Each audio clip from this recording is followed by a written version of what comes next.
Hello everyone, welcome to my YouTube channel. The question for today is design an underground system.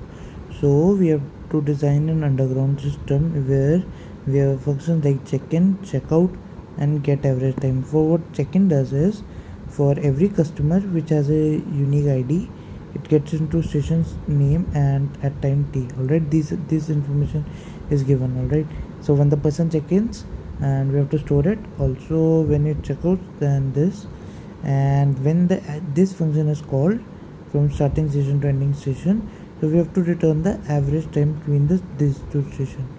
Alright, so the average time can be computed from all the previous that happened directly. Alright, if we have a b to get, so we have to find that how many times it will travel, and it should be directly not from a to c, then b. Alright, so a to b. Alright, and yeah is what does this line means is that one or more journey will be completed, and only after that this function will be called. That means that between those 2 points that will be supplied to us would be the valid point, so we don't have to check for that. Alright, so these are the conditions, and we can assume that check-in check count are consistent, and if the customer gets in time t1 at some station and get out time t2, so t2 will be greater. It's not like that person check-ins at 8 o'clock 8 a.m. and checkout time given is 7 a.m. So it's a little logical question as well. So this is the things that are given to us, and we have to design these functions. Alright, here there is no direct approach for this. Everyone can have a different approach for themselves because it's a design based question. Had it been an algorithmic based or yeah, we can say a data structure specific problem, so the approach would be same for everyone. But now it's a designing question, and it's all in the head, and it's different for mostly for every person. So I won't tell you the approach for this. We'll simply directly move on to the code, and I'll make you understand how the code is working. So if the code is working fine and you get a hint, so you'll be able to design yourself. All right, and one more thing in this question is that we have to given some IDs and all that stuff. All right, whenever in the question we have something like ID or storing something, always remember we can use hash map. All right, to store them because they are unique and they can store. Also we can have different pairs like integer and array and all that stuff. All right, so whenever these kind of problem statements occur, we should keep in mind that we can use hash map, and in I think almost 100% cases, almost 100%, that hash map will be used in such cases. All right, I hope it's clear, and intuition approach is also clear.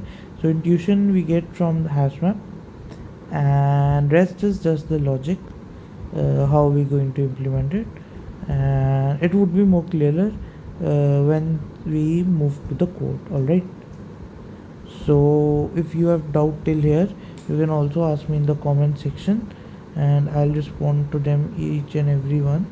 All right, let's see the approach code for the this question.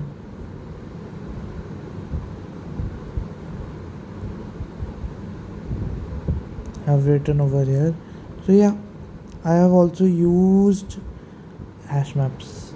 All right, to store my data as well as check-in data, because this will be initially given to me. All right, and with the help of this I'll make this data as well.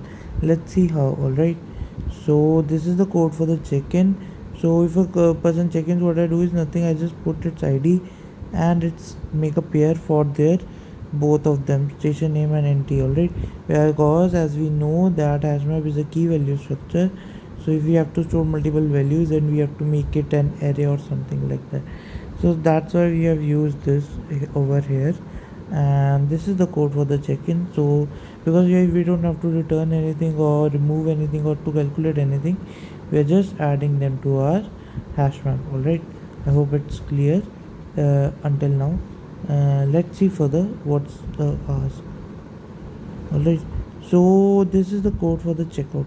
Alright, so uh, what would be given to me would be the station name, ID, and all that stuff. So I know my check-in data is in this hash map. Alright, so what I'll do is I'll just get the data corresponding to the ID. Alright, because this ID is unique, and if I get the data corresponding to the ID, I'll know that if where is the person, alright, which station from where he started. Alright, because it's given that if its ending is given, that means it has started from something.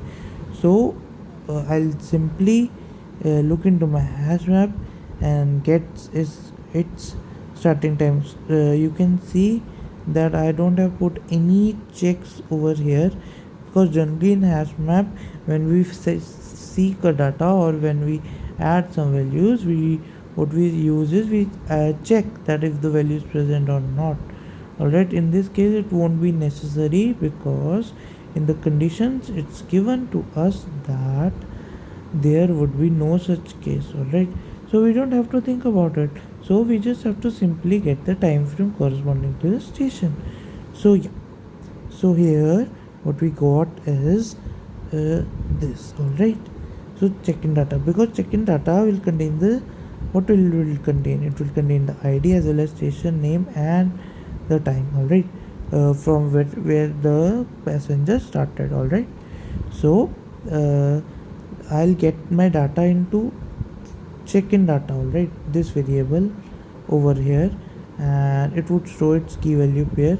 So I'll get its key and I'll get its value. Alright, so the key will tell me the start station name, and the T will tell me the key value will be tell me the check-in time. Alright, I hope it's clear until now. Let's see further. Now I have everything with me, the station, start station, and check-in time as well. So what we do is I now need to calculate the route. Alright, so I have made a function over here with calculate route. What I've done is I think I've made a unique pair by encoding them like this.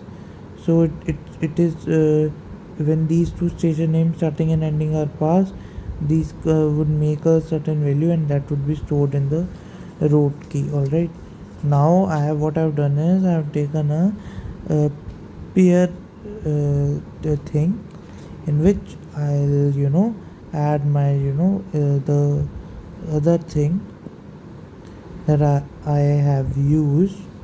Alright, so what I'll be using is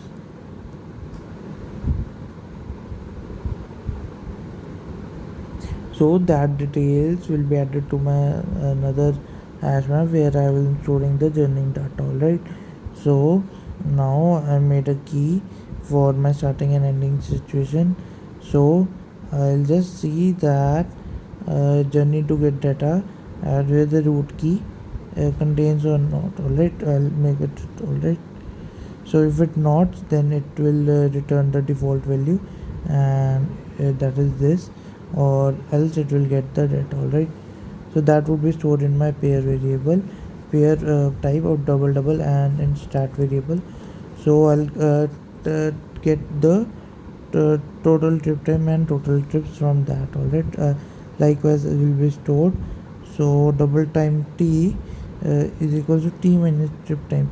So the final time would be the ending time, so where we are boarded, minus the check-in time. Alright, if we catch the plane at 7 and reach the airport at 8, so what is the travel time? Travel time is 8 minus 7, that is.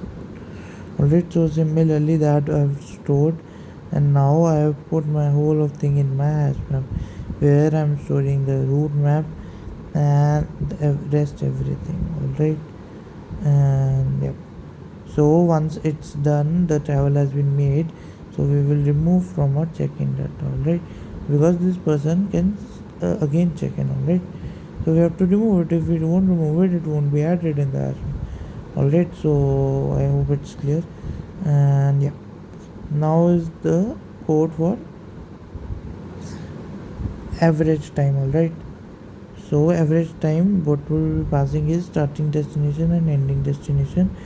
So it would just get the station key for them. So station key when generated, that is route of that. So corresponding to that route key, I will get my total time and total trips, because I am storing them likewise over here. Alright, total time plus total trips. Alright, so I'll get my that, and the average time would be the total time divided by the total trips. So how many times? 1 2 3 4, and the total number of, suppose 7 to 8, so 1 hour by suppose 3 trips, and 1 2 3 4. So that's why will be average will be calculated and returned. And this is the function that I explained earlier, that is used to generate a root key, because I've added this variable, so it makes it a unique. Alright, I hope it's clear to everyone. If you have any doubt, you can ask me in the comment section. Please like this video, share it among your friends, and subscribe to my YouTube channel. Oh, and one more second, let's try to submit it also. As you can see, it's accepted. So thank you, take care, bye bye.